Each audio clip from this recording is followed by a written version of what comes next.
Saudi वज़ारत हज और उम्रा ने बाद अज़ हज सीज़न के लिए उम्रा वीज़े जारी करना शुरू कर दिए। सऊदी मीडिया रिपोर्ट के मुताबिक उम्रा वीज़ों का इजरा बुध को मनासिक हज के अख्तिताम के बाद किया गया।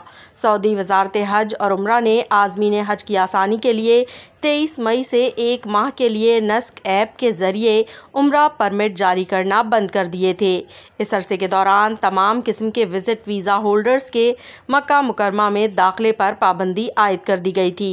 सऊदी वज़ारत ने अपने बयान में कहा है कि उम्रा वीज़े के इजरा की बहाली से उम्रा ज़ायरीन की आमद को हमवार किया जाएगा।